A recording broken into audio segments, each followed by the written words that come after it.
Good morning. Welcome, everybody, to the second day of the Business of Flight Week. I'm thrilled to have you join us either in person or virtually as we commence with our next special guest speaker. If you're joining us virtually, please be aware that you can submit questions for the Q&A part of the event through the Q&A link on your Zoom webinar. So please feel free to type them in. Without further ado, I am thrilled to welcome Dr. Andy Aldrin to talk with us about Newspace. We at Embry-Riddle are fortunate Dr. Aldrin has joined the Embry-Riddle Worldwide Campus as the program chair for the Master of Space Operations, and he has been a frequent visitor to the campus and collaborator with members of the O'Malley College of Business as we pursue all things related to the business of flight. Without further ado, welcome Dr. Aldrin.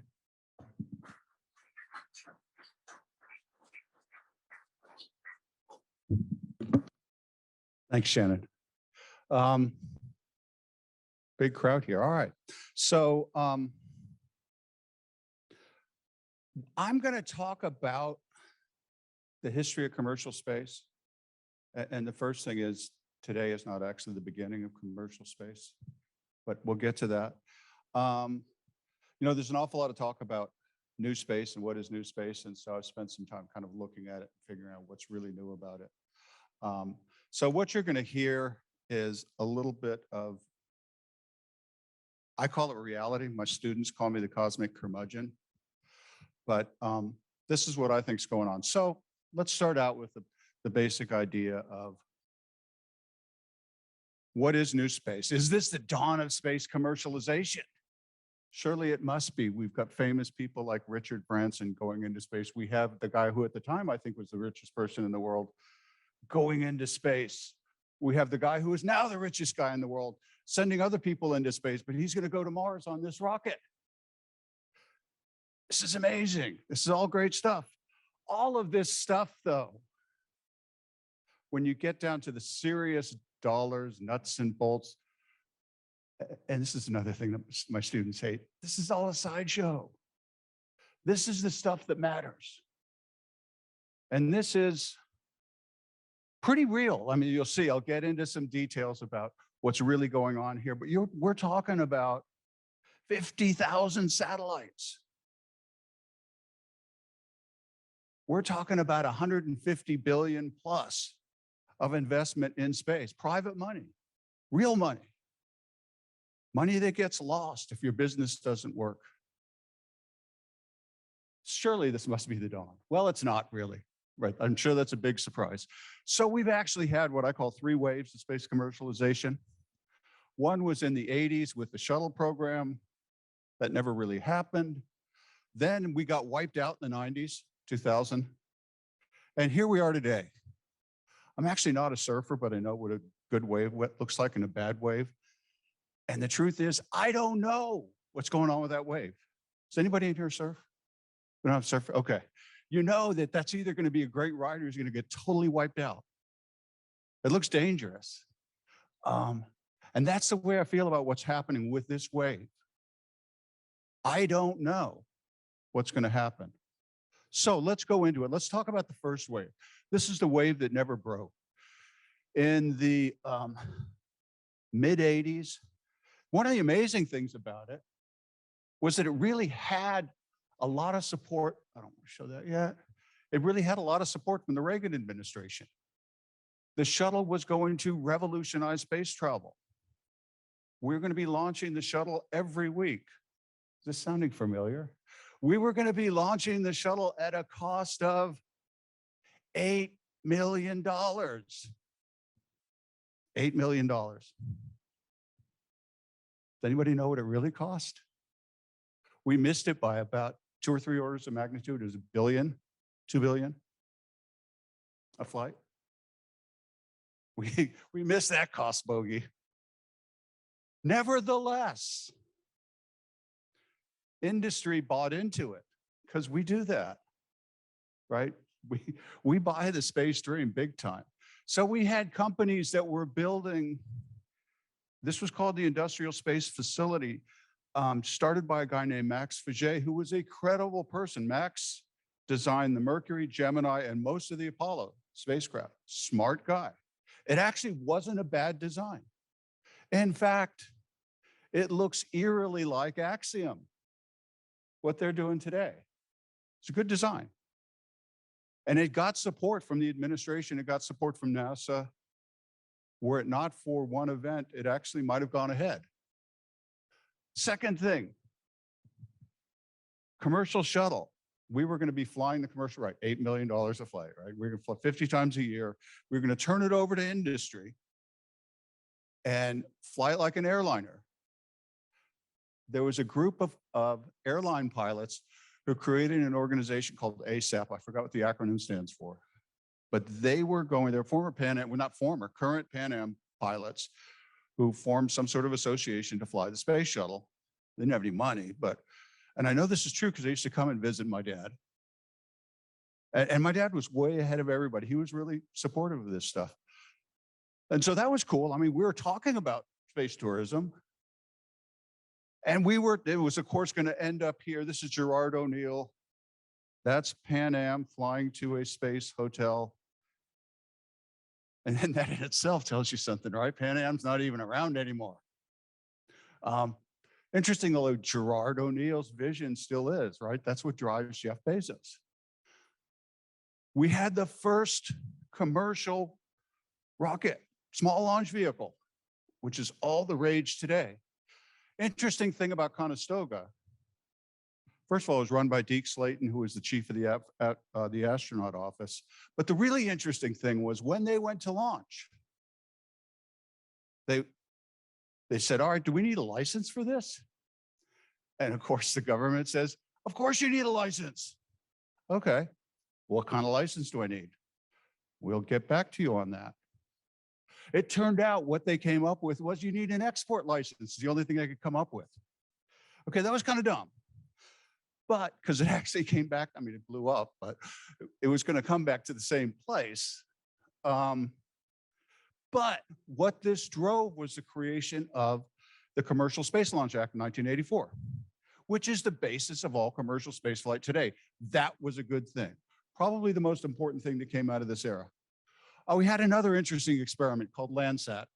We're going to commercialize Landsat, very highly capable remote sensing satellite.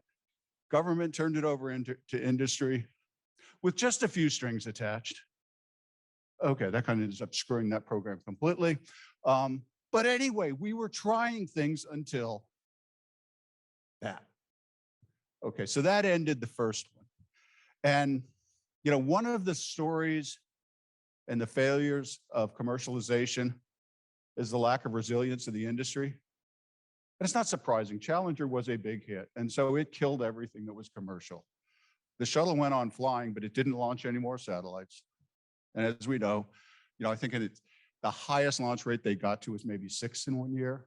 Anyway, so flash forward to the mid to late 90s.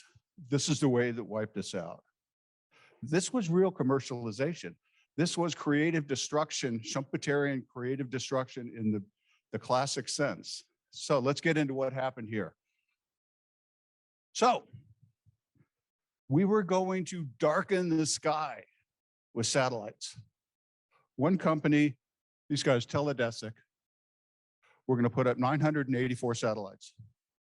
Not only that, but they had rock stars too. Bill Gates, Craig McCaw were the driving force behind Teledesic. They never flew anything, but it looked really good. We had a total of about 1,500 spacecraft were going to be orbited. If you sum up what looked like all the real money, I came up with something north of 100 billion.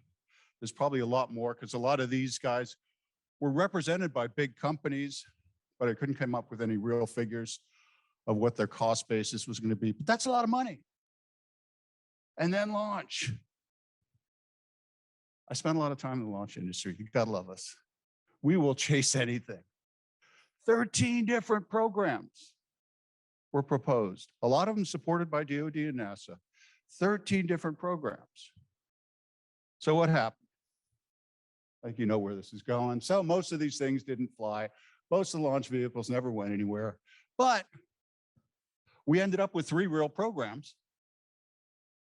3 real programs that ended up deploying about 130 spacecraft at a value, I mean, real money. These are real satellites in orbit, $12 billion. We ended up with 3 launch vehicles, really kind of 2.5. Sea launch was kind of an odd thing. And so that's okay, right? That's a reasonable industry shakeout. We've got real satellite constellations. And of course, what happened with that? Well, you know, there's an old saying in the space business, if you want to make a small fortune, start with a large one. But that's crazy. $12 billion of capital assets sold in bankruptcy for 80 million. That's crazy. We ended up with 2 launch vehicles, but the only reason Atlas and Delta survived was the government restructured their contract. It was effectively sort of a government bankruptcy. All right, so that didn't turn out so well. Plus, I'm not saying that this particular catastrophe drove what happened in the capital markets. It was real likely the other way around. But this is VC investment. So in 2000, we're at $100 billion of VC investment. The VC market collapsed, and I think the collapse of the VC market had a lot to do with the collapse of space, to be sure. So we didn't get back up to 100 billion until 2018. That's a long, long, long trough. And clearly, the space industry was not resilient to this. In fact, what happened was literally one company failed, Iridium. And they didn't fail because the technology didn't work. They failed because they had a bad business model. They failed because they didn't move quickly. They failed mostly because Motorola treated them like a cash cow instead of like a rising star. They sucked them for every dollar they could get out of them. So this is where we ended up. This is a quote from Paul Nesbitt. Some of you may remember, who's a rock star analyst, but it just sort of typifies what people thought about big things like space, right? There are a lot of great things that came out of the internet bubble. Space wasn't really one of them. Interestingly, though, about this time, late 2002, 2004, you did get 2 companies sort of appearing darkly in the shadows. Both self-financed, didn't get a penny of venture capital. So that starts to bring us to where we're headed now. Okay, so back to our wave chart. Tubed or wiped out. So first thing to start with here is this is the ugliest chart I've ever seen. I didn't do it. No one will take credit for this chart, but I think I know where it came from, which I shouldn't be showing it if I don't know who did it. It's okay, it's too good a story. Every one of these red lines is a program that was canceled. Every one of those red lines. You see a few that sort of, you had the station and the shuttle and the X-43, which then ultimately got canceled. Everything got canceled. Everything. That was a pretty depressing time to be in the space business. It's actually when I was growing up, I was an executive at Boeing during this time. Good news is at BD, guys, we had lots of procurements to chase, right? So this was an ugly time period. Then along comes Elon. I don't want to get into sort of history of science theory, but there's a theory that talks about paradigm shifts written by a guy named Thomas Kuhn. And what he talks about is the failure of a current paradigm to actually deal with the pressing questions of science. And it applies to this. When you have a paradigm shift is when somebody comes along with a better answer. Now, I didn't get to be called the cosmic curmudgeon by being an Elon fanboy, and I'm certainly not. And I have serious questions about profitability, but Elon showed us that there was a different way of doing business, a really different way of doing business.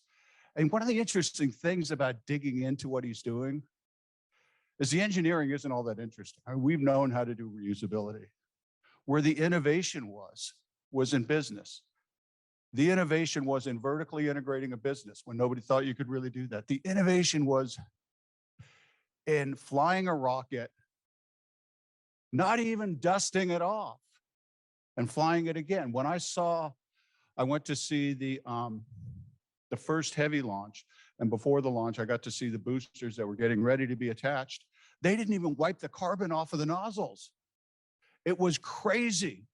I mean, remember, for a shuttle, we literally disassembled the engine entirely. That's where all the cost was. Elon said, maybe he just didn't know better. He said, why don't we just fly it again? And we thought he was crazy, and he wasn't, and it worked. There are a lot of other things that he did that are very business school savvy, and he went to Wharton, so I guess he did know what he was talking about. There are a lot of things that I admire, but with 9,500 people at $70 million a launch, he's not making money. It's not. You can't. You can't unless you're launching like 40 times a year, which he is. But the interesting thing is, half of those launches are just using up excess capacity. Interesting stuff. Okay. But it wasn't just Elon, right? How you really know that a paradigm shift is starting to happen is when lots of other people come into the science market or whatever market it is doing the same thing. And so you had Blue, and of course, Blue's not worried about profitability either, right? When you've got Jeff Bezos basically throwing $1 billion a year into the company, it's a great business plan. Great place to work.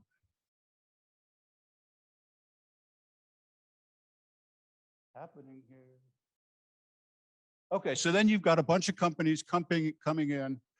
These companies are all in, these guys are mostly involved with human spaceflight, commercial human spaceflight. I've never heard of those words without a negation in the same sentence. But you've got 3 companies coming in with really credible people running them. I mean, the guy that runs Axiom was formerly the space station manager. This guy, Dylan Taylor, was actually a neighbor of mine in Denver. He literally and figuratively lives on the other side of the railroad tracks for me. There's a railroad track between us, and there's his house. And then there's my house. Anyway, smart, very smart people. Dylan was formerly the CEO of Collier's Real Estate. So these are smart people that are getting involved in this business. I'm losing my battery here, okay. Companies that are coming in doing commercial remote sensing, which I think, even as a cosmic curmudgeon, I think commercial remote sensing is a really, really interesting market space, because you're going to provide data that we don't even know when you start combining different forms of data, what that's going to do. Super interesting place.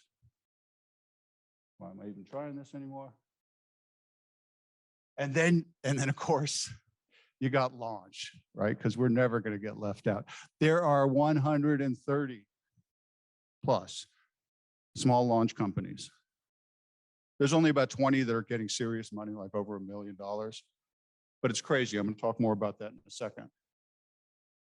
And then you've got the big constellations, and we're going to talk more about those guys too. But the point is, there are hundreds of companies coming into this market space. And it's interesting stuff, but it's still not totally obvious that the market will sustain them. So let's talk about the market. This is, I will start by saying, this is Morgan Stanley's estimate. This is not mine. And I kept the data as intact as I could. And believe it or not, their trillion dollar, estimate of the space economy is one of the more reasonable ones. Bank of America's got a $4 trillion estimate. And I actually know what's behind it, because the people that did that after I left ULA actually wrote these numbers, and it was marketing pitch. Absolutely, it was pure marketing. And they would admit it, but Bank of America put it out and published it. And Morgan Stanley is sending this to their investors. Invest in this business. It's $1 trillion business. Well, let's see what's really in that business. So let's start out with what's not there, which is kind of interesting in itself. Government markets are not in there. And that's $125 billion, but it's not in there because it's not commercial and we don't care about it. The government industry, though, in space provides the infrastructure. The government buys the vast majority of satellites, launch vehicles, all of the hardware in space. The rest of the commercial hardware in space, satellite manufacturing, is this little sliver right here. Not only is it a little sliver, it's not growing. That's your space business. The government business is not growing. So let's talk about the next segment, satellite launch.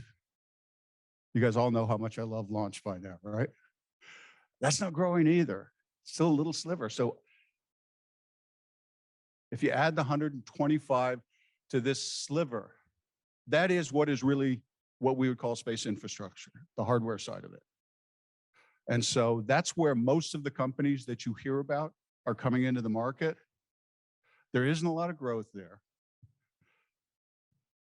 But that's okay because they make up for it with really bad margins. The margins run like 10% net, less than 10%. And so when you see somebody who's got a rocket business plan that's talking about 40% margins, I go, okay, I get it, but you just need to understand that nobody has come within an order of magnitude of those kinds of margins. And so what are you doing that's magical? Well, we're 3D printing it. Okay, so in the launch business, it's a truck, right?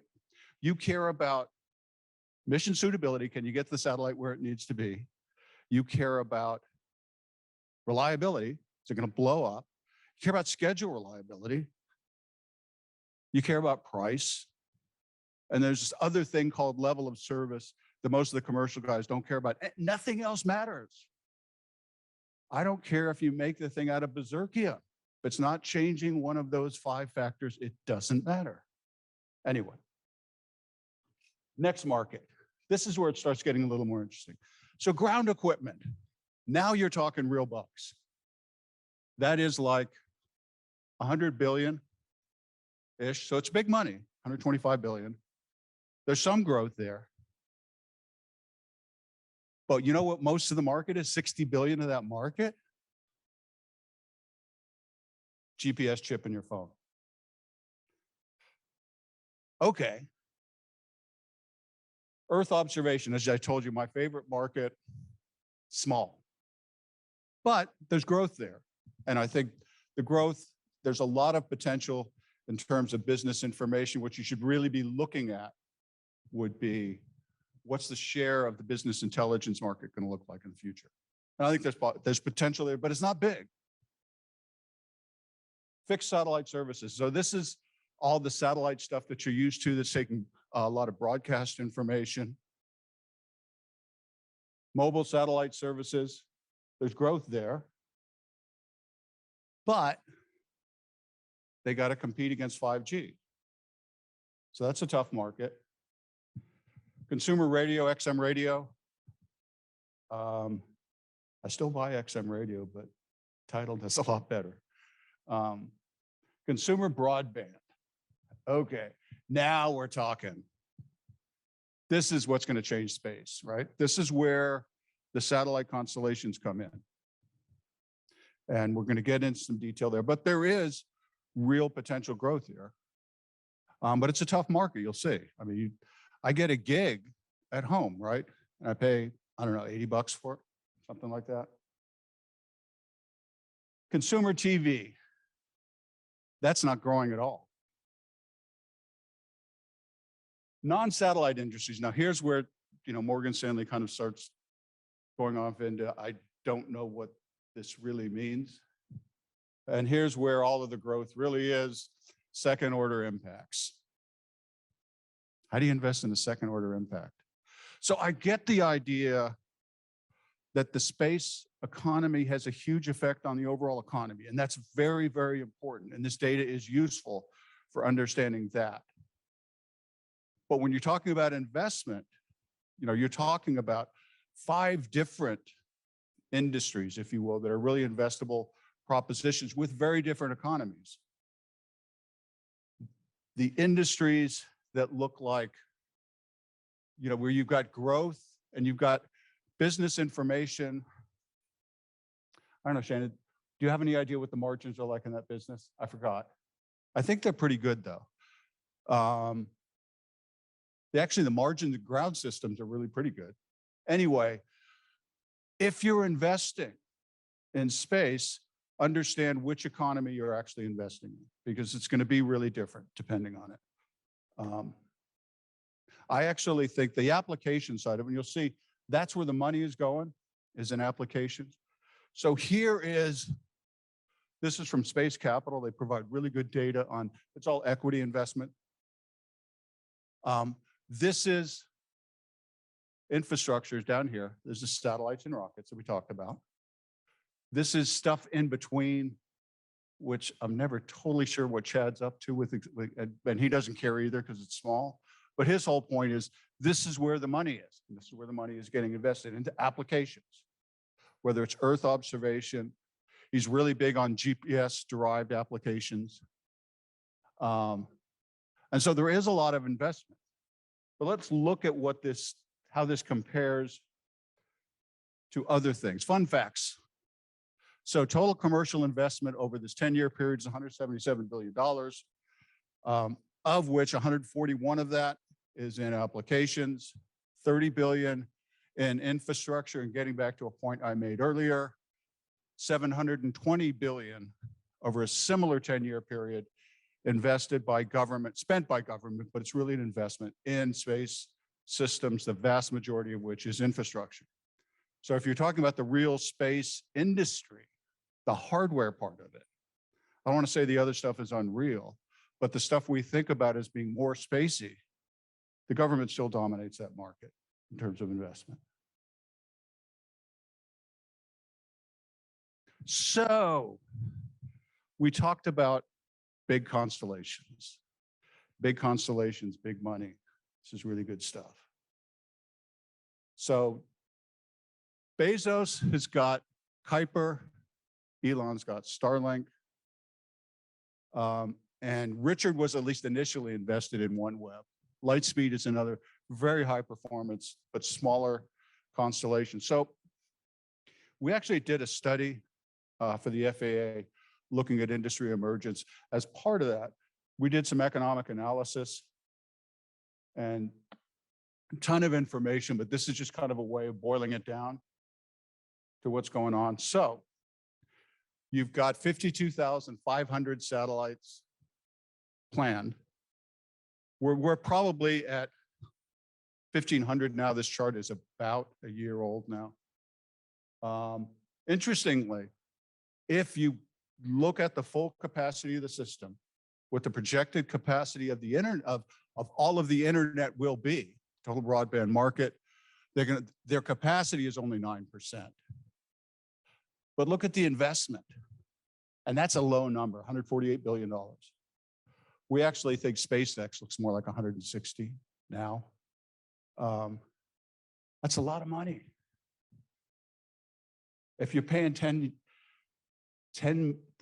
cost of capital, you've got to come up with $15 billion a year of cash flow profit just to pay the investment. Forget about operation expenses.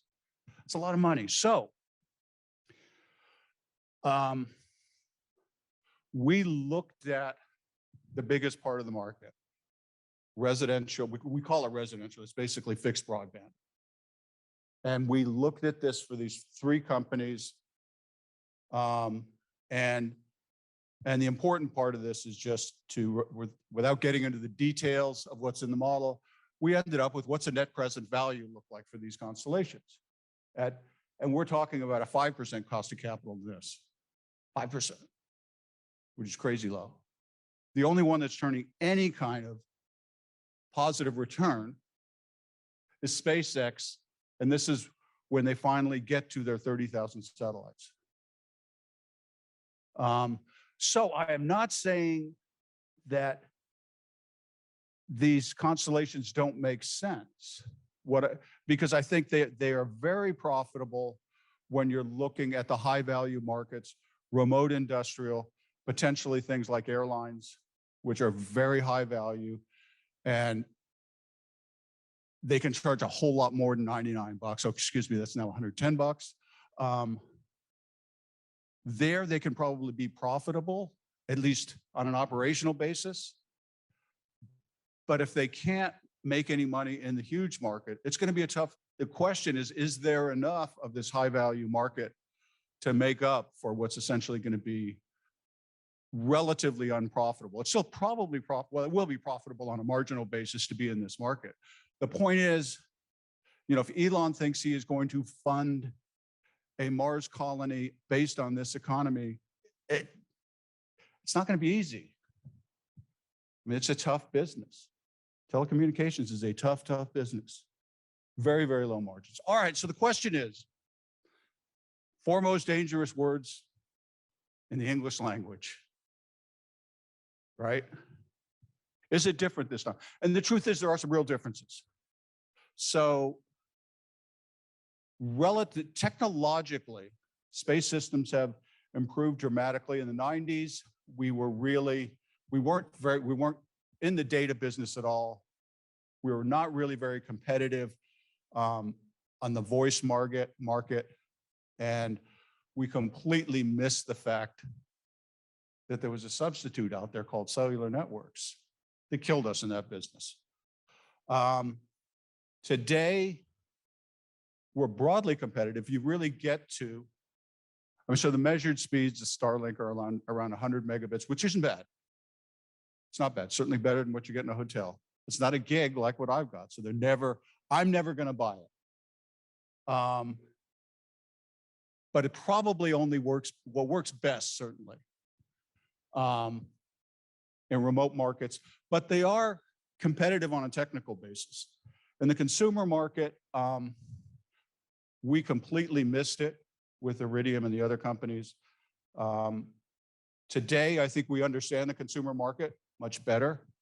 And SpaceX and the others are already targeting these very high value markets. The question will be, is there enough there? The other thing that we don't talk about very much is the Chinese coming into the market.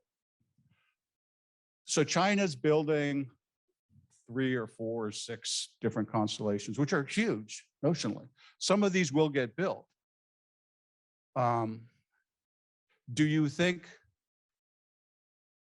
US companies will be allowed to use Chinese providers? Probably not. Probably not. US consumers won't. They won't get licenses, right? Because one of the real tricks of this business is you have to be licensed.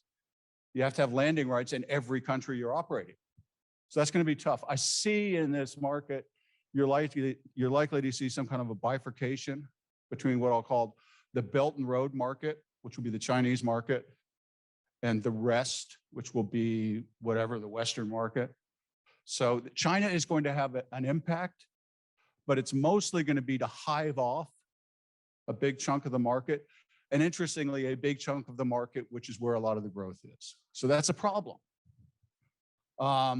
One of the big places where there is a huge difference between the late 90s and today is in financing. So the constellations were mostly, Iridium, Globalstar were mostly financed internally, corporate debt. And when the bubble imploded, they collapsed. They folded like an origami doll. Today, if you look at the capital market investments and constellations, it's much broader. I mean, you've got Fidelity Investments investing in Starlink, right? Investing somebody's pension. Not mine, it's all 401k, but anyway.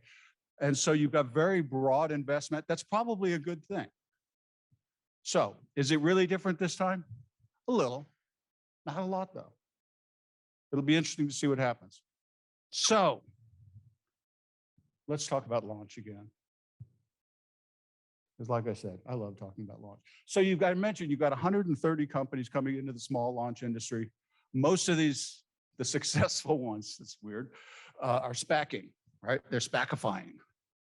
And so what I've done with these is I took valuation as of pre-SPAC, what people were buying into, and looked at what it looks like now in red. So Virgin Orbit, which is actually one of the companies I like in this market space, because they're focused. They are focused on the national security market, very high value markets. They charge a lot more. Relativity, which hasn't SPACed, they were valued at 4.2 billion. Their whole thing is they do 3D printing, which is, I told you, it doesn't matter unless it changes one of those 5 things. But they are, it seems to be a fairly well-run company, and they might survive. Rocket Labs. Rocket Labs is the darling. Everyone loves Rocket Labs, but they have actually held post-SPAC. They are now at like $9.50 or something a share. And right, every SPAC is valued at $10 originally. So they went way up, they went way down. And now they've actually come up to where they should be. I still have real questions about it that I'll get into. Momentous, which actually does in-space transportation. This isn't really fair because Momentous had the bad sense to actually hire a CEO from Russia. They collapsed long before Ukraine, any of that stuff happened. But the DoD was not anxious to see a company run by a Russian advertising in-space transportation, which is taking stuff around space, which also makes for a very good anti-satellite weapon. So, and they had other self-inflicted wounds in that company. So if you look at it overall, oh, where's Astra? My favorite. Okay, there's Astra. Okay, which again, a self-inflicted wound. They've had 3 launch failures.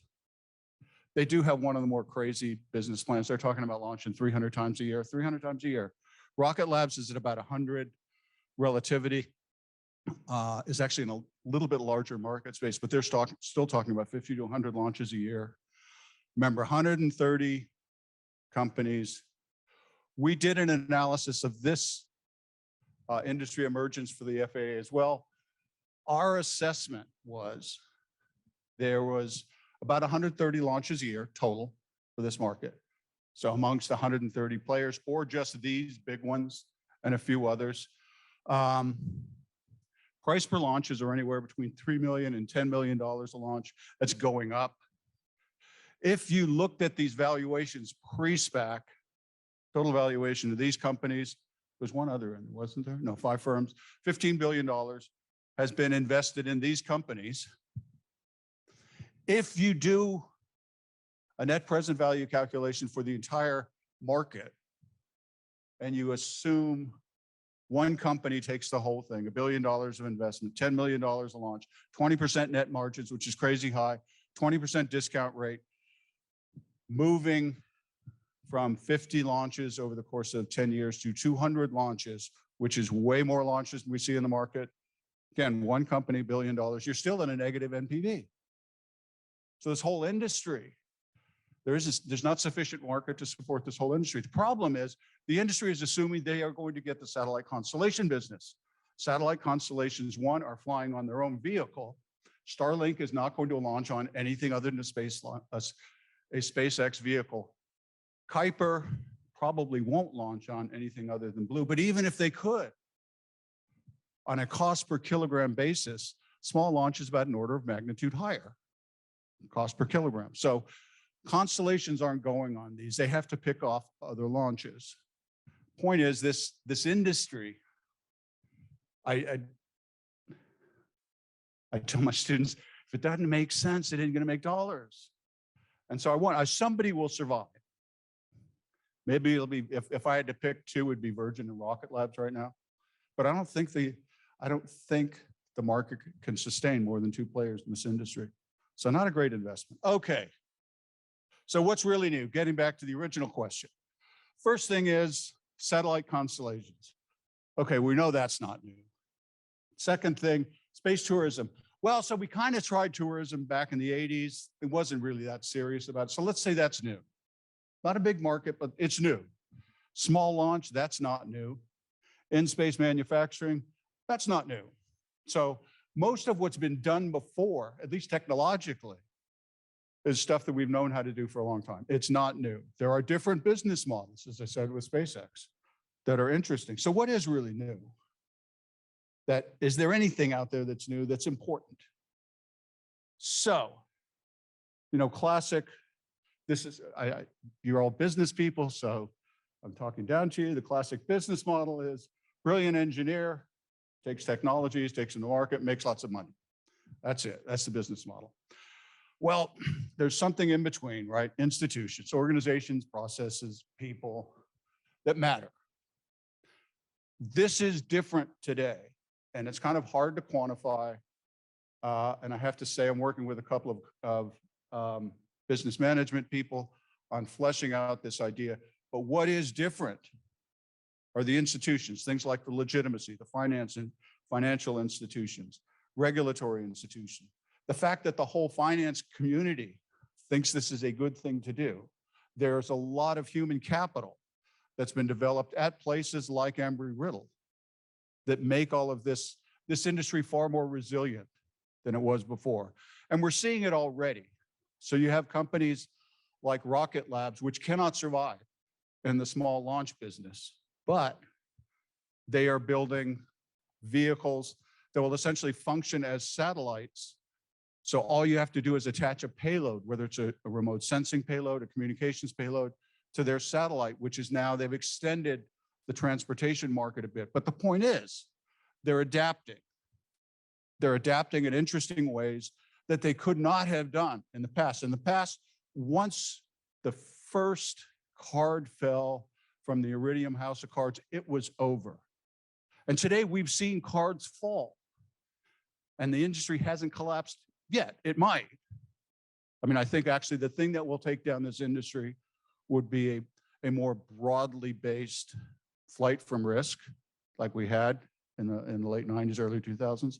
But there's a lot to be said. So that's basically my talk. I will conclude by saying I've been in this business a long time, talked to lots of entrepreneurs, lots of managers, and what I see is an awful lot of people trying to surf waves, but they look like bulldogs, and it's not pretty. Most of the time they get into shore. But so what we're trying to do in the Master of Space Operations program is this. So that's my story, and I'm sticking to it. Questions?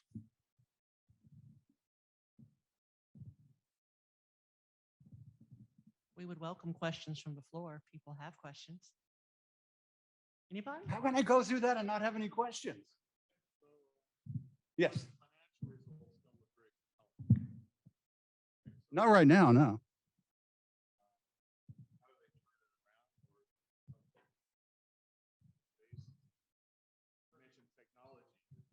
Well, so first of all, I mean, when I talk about overvaluations, obviously space is not unique.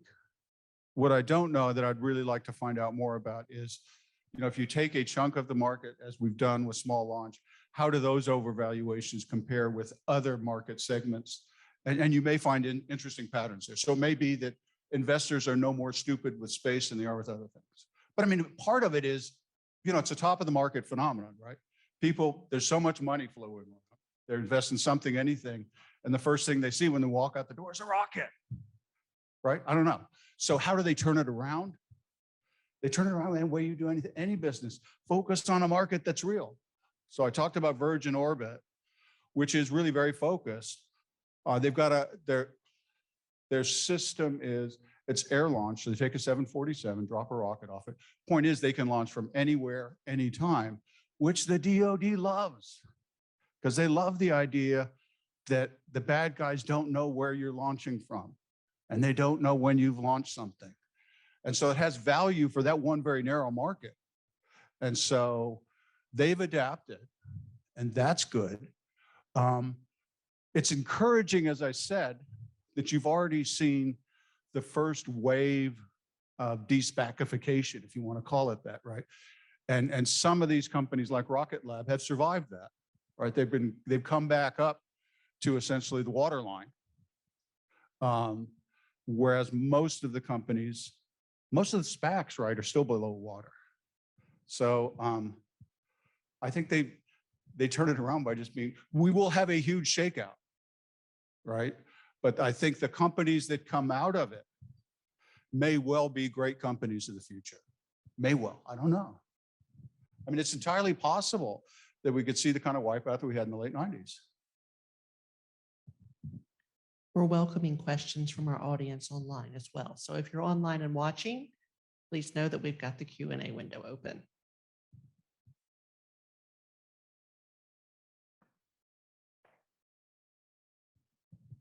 I don't know. I don't really know if I need this, Andy, but and this has less to do with the finance side and more to do with a few things that you mentioned. The 52,480 satellites planned, do you know if they're lower Earth orbit or are they? Vast majority of them are low Earth orbit. I think that Lightspeed, I think, has a few satellites, a handful in GEO, and there are a few, maybe Kuiper has a few in MEO. Vast majority are LEO. Okay, so beyond the whole finance side of it, we have a space traffic management problem. Oh, space traffic management. We have a space traffic management problem. Yeah. No risk there, is there? And then my second question had to do with the old sea launch from, was that the 80s or so? Sea launch? You know, it's still around today. Is it still around today? I was wondering. Well, if you it was until Russia invaded Ukraine. This launch vehicle is made in Dnipropetrovsk, which is now called Dnipro. Yeah, it's not really a viable business. That was Particularly actually not today, because it's the launch vehicle is made in Ukraine and the company which owns it is Russian. So that's not going anywhere. Do you see any future for ocean launched vehicles? Not really, because there's a lot of operational expense going into putting something out at sea, and it's not clear there's a whole lot of benefit. The problem with space launch is not the launch ranges. The problem with space launches is there's not enough market. That's it. So it doesn't make sense to me. Having said that, like I already said that I like air launch for a very narrow market segment, but Okay, great, Yeah. thank you. and in general, I know this will get me in trouble, but why not? I'm not in love with spaceports as a business. Launch sites are expensive. They are really expensive fixed assets. We want to go into all the reasons why launch is a horrible business. We can do that, but that's another lecture. So my first question is probably something I could look up, but I'm curious if you have a particular take. So I was surprised that Iridium failed as badly as it did. And it seems like really the primary use case commercially were offshore oil rigs and McDonald's and Citus's where there wasn't good infrastructure. Well, the primary market for them was really defense, and they intentionally avoided that market. They went and talked to some people in the Department of Defense, and they weren't encouraging. One of them was one of my dive buddies, but yeah, they missed, because the only thing keeping Iridium alive today is the Department of Defense. And I won't say they love it, but it's very useful for them. But from a business standpoint, what did they get wrong? Did they make the price point too Yeah, high? Well, first of all, they all of the above, but they were targeting high-value businessmen. And so they assumed that every businessman would have to have one of these phones because wherever they went, it would work. Because even when you had cellular networks, they continued to delude themselves that they would never be able to move across not cellular networks, to go from Phoenix to New York and still use the same phone. And then there was a remarkable amount of, I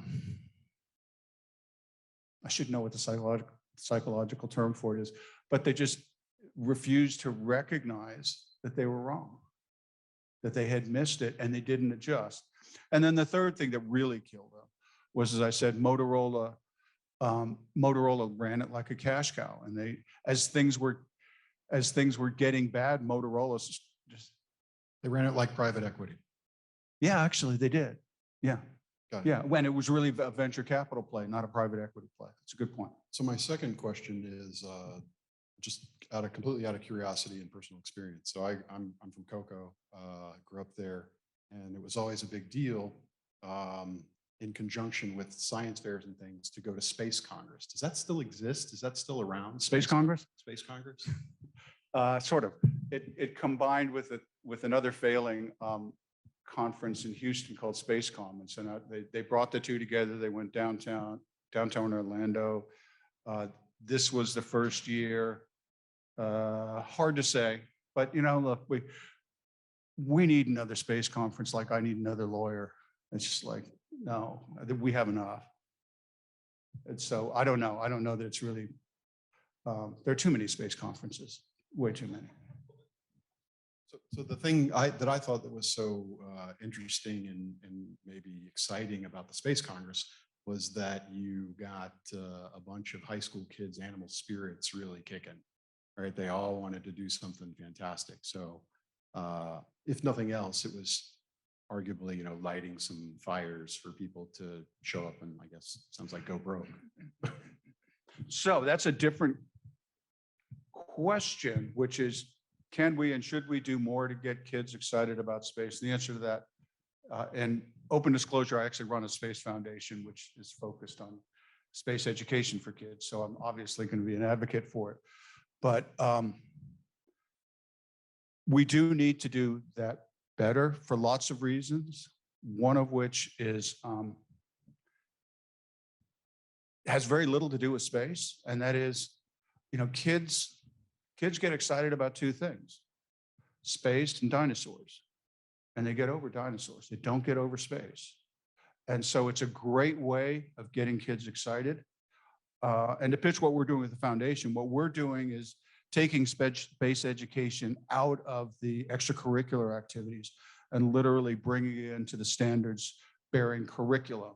And so we've got huge Mars maps and moon maps. So we have kids playing with rovers and doing all kinds of cool things, and building satellites in Las Vegas. Lots of cool things. And I think it's really important, but it's not just important for space. It's important really to use space as a way of getting kids excited about something, anything, just about learning. I mean, we're writing curricula for English language arts, right? Because space has great stories.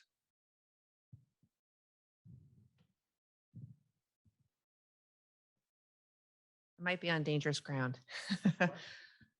How does this fit into social responsibility and environment? Is all this, Green New Deal just with the Earth? How does it expand beyond into our universe? So the first thing is we would not have green anything were it not for satellites and doing remote sensing of the Earth and telling us what's really happening with climate change, what works, what doesn't work. And I think there's a huge economic benefit to that part of it. So that segment of the space economy is completely and totally about green things. In general, space-based communications, there's nothing particularly green or sustainable. I mean, communications are good in general because it's better to use Zoom than it is to jump on an airplane.